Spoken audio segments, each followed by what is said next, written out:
नमस्कार. कादंबरी जीवलगा भाग 49.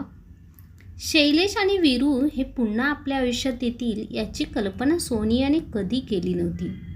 त्यांच्या एकत्र येण्याची शक्यता अजिबात नव्हती. त्यामुळे परस्पर संमतीने वेगळे होण्याच्या दृष्टीने सगळी कारवाई सुरू होती आणि लवकरच त्यांचा डायव्होर्स अर्ज मंजूर होण्यापर्यंतची कारवाई पूर्ण झाली होती.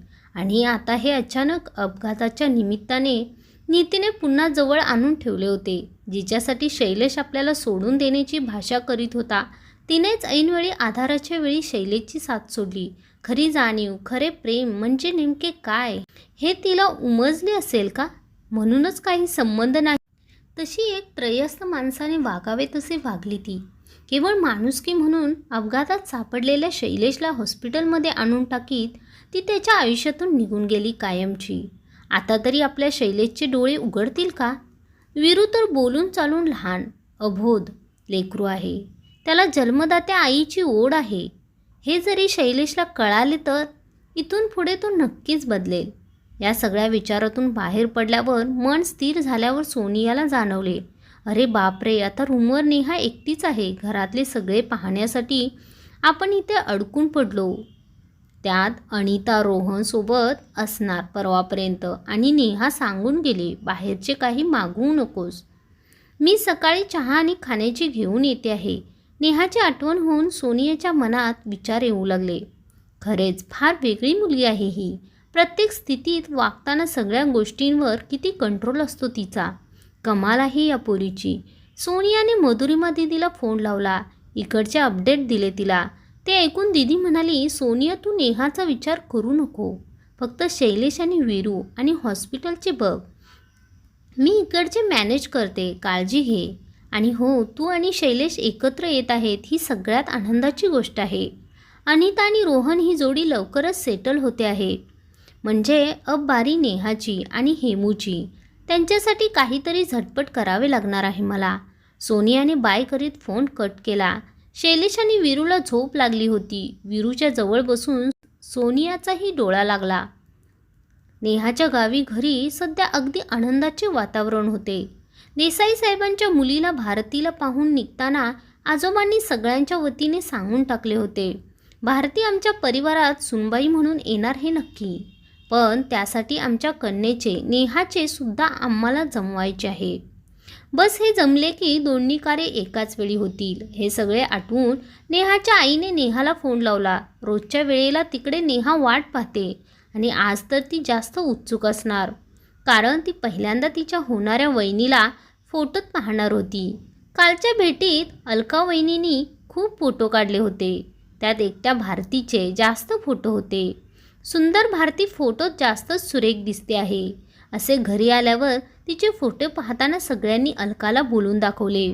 त्यातलेच काही खास निवडक फोटो आज कॉल करायच्या अगोदर नेहाला पाठवले होते आणि मग लगेच कॉल केला. तेव्हा आईने अगोदर विचारले, कशी आहे ग नेहा तुझी वहिनी? भारती, नेहाने आनंदाच्या स्वरात म्हणाली, आई खूप छान आहे माझी वहिनी. मला भारती खूप आवडली हे भूषण दादूला सांग. आणि अलका वहिनींना स्पेशल थँक्यू सांगशील. इतकी छान मुलगी तिची मैत्रीण भारती, हिला माझी वहिनी म्हणून आपल्या घरात आणते आहेस. नेहाची आई म्हणाली, आता पुढचे ऐक जे तुझ्यासाठी आहे. आजोबा, तुझे बाबा आणि भूषण दादू या तिघांनी भारतीच्या बाबांना स्पष्टपणे सांगितले आहे की आम्ही आमच्या मुलीच्या लग्नासाठी प्रयत्न करणार आहोत. तेव्हा तुम्हाला थोडी वाट पाहावी लागणार आहे, कारण आमची इच्छा आहे की आमच्या घरी एकाच वेळी 2 कार्य संपन्न व्हावीत. आधी सुनबाई घरात येईल, मग घरातल्या लेकीची पाठवणी.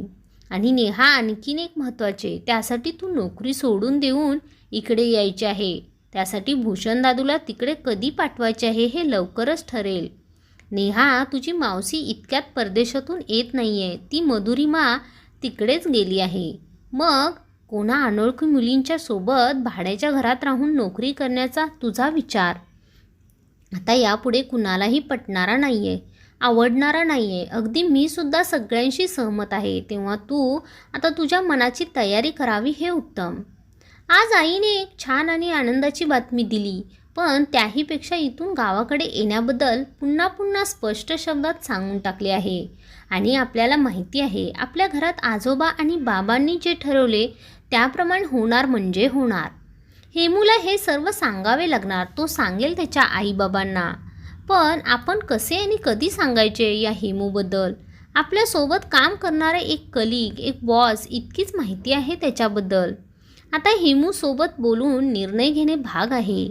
नाहीतर हेमूसारखा जीवलगाला घालवून बसू आपण. आता उद्याचे ऑफिस कसे करणार आहोत आपण? अनिता सुट्टीवर, सोनिया हॉस्पिटल सोडून येऊ शकत नाही आहे आणि तिच्या मामांचा सत्कार कार्यक्रम उद्या दुपारी आहे. यांच्यासोबत आता आपल्याला जावे लागणार असे दिसते आहे. सकाळी सोनियाला विचारून ठरवूया असे नेहाने निर्णय घेतला. तेव्हा कुठे तिला बरे वाटले. सोनियाच्या मामा मामींना एकट्या नेहावर आलेला कामाचा लोड पाहून खूप संकोच वाटू लागला. मामी म्हणाल्या, नेहापुरी काय, कामाचा सगळा बोजा तुझ्या एकटीवर पडलाय आणि तू तर मला कशालाच हात लावू देत नाही आहेस. 2 दिवस झाले बसल्या जागी आम्हाला सगळं आणून देत आहेस. कमाल आहे बाई, तुझ्यात इतका उत्साह कसा काय आहे? नेहा म्हणाली, मामी, आमच्या घरी पूर्वापार चालत आलेले शिकवण आहे ही. माझ्या आजीने तिच्या सुनेला म्हणजे माझ्या आईला शिकवले. मी आईकडून शिकले आणि तसेच वागते आहे की आपण जे काम करू ते मनापासून आणि हसतमुखाने करीत राहायचे. अशाने कामाचा शीण येत नाही, उलट मनाला समाधान मिळते. नेहाचे शब्द ऐकून मामा म्हणाले, नेहा, याला म्हणतात सानुभावाची बोल. जो प्रत्यक्ष काम करून दाखवत असतो त्यालाच हे सांगता येते. बाकी काही कामच न करणारा असे सांगू लागला तर ऐकणाऱ्याला त्याच्यातील फोलपणा कळू लागतो. तुझ्या वागण्यातून, बोलण्यातून तुझ्या घरातील, परिवारातील चांगल्या वातावरणाची कल्पना येते. बरे, ते जाऊ दे. उद्या दुपारी आमचा सत्कार कार्यक्रम आहे. त्यासाठी तू रजा घेऊन पूर्ण दिवस आमच्याबरोबर थांबण्याची गरज नाही. त्यात तुला सोनिया, रोहन आणि मुलासाठी संध्याकाळचा डबा घेऊन जायचा आहे. तू ऑफिस कर, संध्याकाळी सोनियाकडे जाऊन ये. मग आमच्या ट्रेनच्या आधी 1 तास स्टेशनला जाण्यासाठी टॅक्सी करून दे. आम्ही आमचे जातो. तू आता आमची काळजी करण्याची जबाबदारी वाढवून घेऊ नको. ऐक, आमचे मोठ्या माणसांना काय बोलायचे काही न बोलता नेहा म्हणाली, ठीक आहे, तुम्ही म्हणाल तसे करूया. सकाळी ऑफिसला जाण्याआधी नेहाने घाईघाईने हॉस्पिटलमध्ये तिघांना पुरेल इतका डबा भरला. मामा मामी जेवण करून मग कार्यक्रमाला जाणार असे ठरले. त्यामुळे नेहाने स्वतःसाठी डबा भरला आणि ती आधी हॉस्पिटलमध्ये डबा देणार, मग तशीच ऑफिसला जाणार. त्यामुळे आता थेट संध्याकाळीच भेट होणार. तेव्हा सांभाळून जा कार्यक्रमाला आणि सांभाळून या असे म्हणून नेहा बाहेर पडली. हेमूचे आई बाबा आराम करीत पडले. बाबा म्हणाले, हेमूच्या आई सोनिया, अनिता आणि ही नवी मुलगी नेहा तिघींनी आपली खूप काळजी घेतली.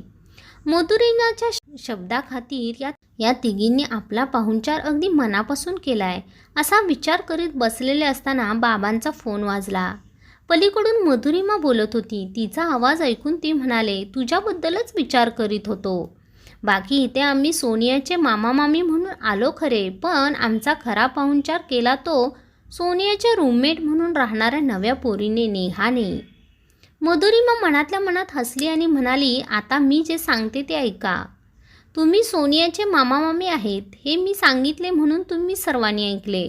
अगदी हेमूसुद्धा माझ्या शब्दाप्रमाणे वागतो आहे. तुम्हाला सत्कारासाठी बोलवणे हा माझा प्लॅनचा एक भाग आहे आणि तुम्ही इथे पाहुणे आलात, राहिलात, पाहुणचार घेतलात. एक प्रकारे तुम्ही एक परीक्षा घेतली असे समजा. हेमूच्या आई स्पीकरवरून हे बोलणे ऐकत होत्या. त्या म्हणाल्या, ए दीदी, कोड्यात बोलू नको बरे, स्पष्टपणे मोकळेपणाने सांग सगळं. तुमचा पाहुणचार करणारी, तुमची काळजी घेणारी, जिच्या सहवासात तुम्ही 2-3 दिवस राहिले आहात, ती नेहा तुम्हाला तुमची होणारी सुनबाई म्हणून कशी वाटेल? सांगा बरे. गेले काही महिने ही नेहा तुमच्या हेमूच्या सोबत काम करते आहे. तुमचा हेमू तिचा बॉस आहे. मी ज्या मावशीकडे राहते ना, ती या नेहाची सख्खी मोठी मावशी आहे. नेहा पण मावशीकडे राहते. आता तिची मावशी आणि मी दोघीही परदेशात आलेलो आहोत. या नेहाला पहिल्यापासून तिच्या सोबत राहिल्यापासून मी तिला आपल्या हेमूसाठी निवडले आणि मग हेमूच्या ऑफिसमध्ये जॉब दिला. तिथेच सोनिया आणि अनितासोबत तिने काम केले, म्हणून ती आता त्यांची रूममेट झाली. मग मी नेहाची बदली हेमूच्या शिक्षणला केली आणि काही महिन्यांनी या दोघांनी आपापल्या प्रेमाची कबुली माझ्याजवळ दिली. आता बोला, तुमची हेमूला परवानगी आहे की नाही नेहाशी लग्न करण्यासाठी?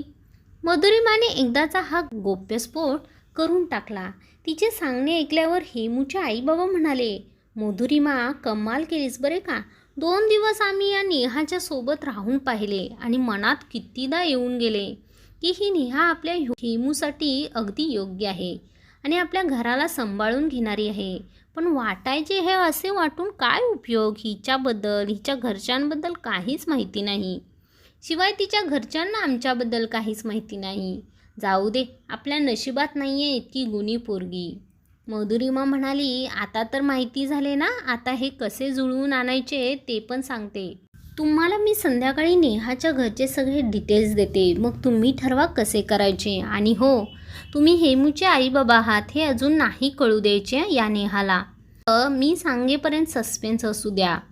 हेमूला पण काहीच बोलायचे नाही आहे. जरा टेन्शन वाढवूया या दोघांच्या मनावरचे. चला, रात्रेमध्ये बोलते, बाय. मधुरिमाने सांगितलेले ऐकून हेमू आईला आनंद आवरता येत नव्हता. कमाल केली बाई या मधुरिमाने. किती विचार केलाय तिने हा सगळा प्लॅन करताना.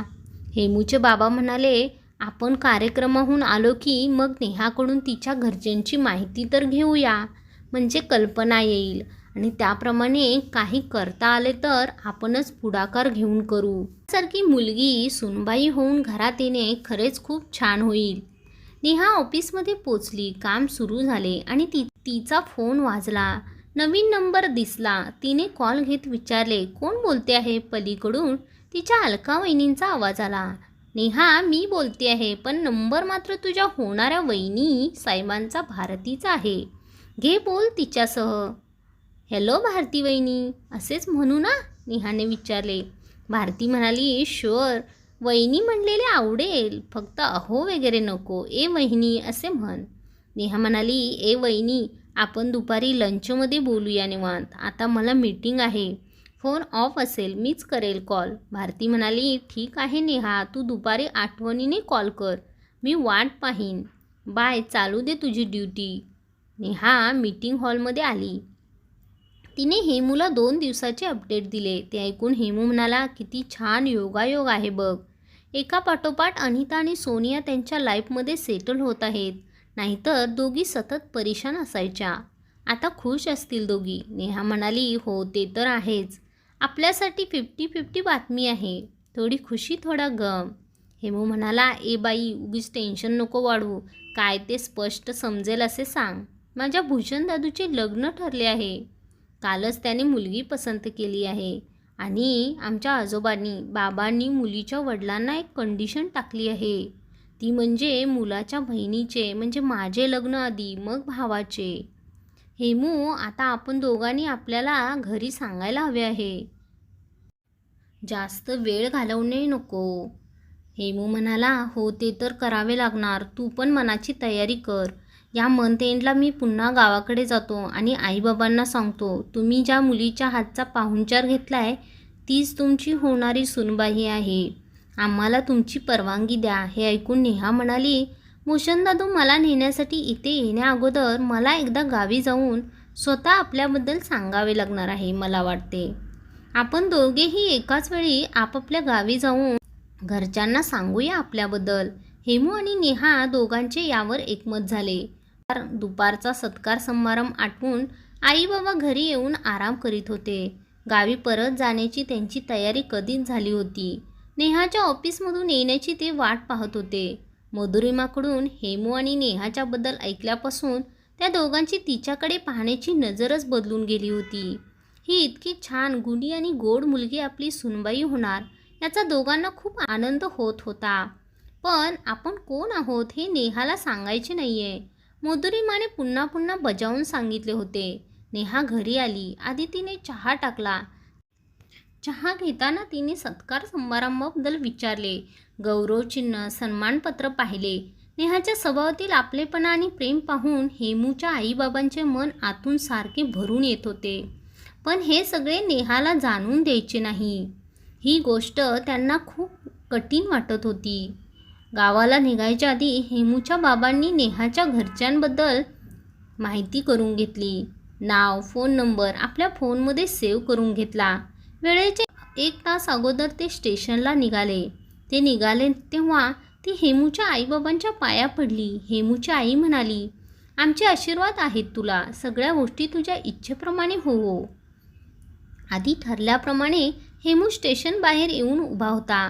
त्याने आईबाबांना गाडीत नेऊन स्लीपर कोचमध्ये बसवले. का कुणास ठाऊक आज आपले आईबाबा आपल्याकडे वेगळ्याच नजरेने रोखून पाहत आहेत असे हेमूला सारखे वाटत होते. पण तो काही बोलला नाही. गाडी निघताना म्हणाला, आईबाबा मी येतो 15 दिवसांनी, बोलू निवांत. आईबाबांनी हसून हो ये बरे, आम्ही वाट पाहतो असे म्हणले. हे सुद्धा हेमूला नवीनच वाटले. बाय करून हेमू स्टेशन बाहेर पडला. गाडीने वेग पकडला होता. खालच्या आपापल्या बर्थवर हेमूच्या आईबाबा बसले होते. बाबा म्हणाले, आता मी काय ठरवले आहे ते ऐका. आपण उद्या गावी पोचलो की सगळ्यात अगोदर मी नेहाच्या घरी फोन करणार आहे. कारण नेहाच्या घरची माणसे हे घर आपल्यासाठी मुळीच परके नाही आहे. कारण माझे मोठे चुलते आणि नेहाचे आजोबा हैदराबादला सोबतच शिकले, एकाच रूममध्ये राहिलेले आणि वकील झालेले खूप क्लोज फ्रेंड. आता या गोष्टी खूप जुन्या झाल्या तरी आत्तापर्यंत म्हणजे 10 वर्ष झाली आम्ही सगळे फोन संपर्कात असायचो. मी आणि नेहाचे बाबा आम्ही पण वकील झालोत, पण वेगवेगळ्या ठिकाणाहून. बघ किती योगायोग आहे, दुनिया गोल आहे असेच म्हणायचे. हे ऐकून हेमूची आई म्हणाली, अहो फोनवर सांगा आणि विचारा त्यांना. आम्ही दोघे या रविवारी डायरेक्ट तुम्हाला भेटायलाच येत आहोत. कशासाठी हे मात्र सांगू नका. बाबा म्हणाले, यस असेच करूया. बाकी पुढील भागात. भाग 50वा लवकरच घेऊन येते. आवडल्यास नक्की लाईक करा, शेअर करा, सबस्क्राईब करा. धन्यवाद.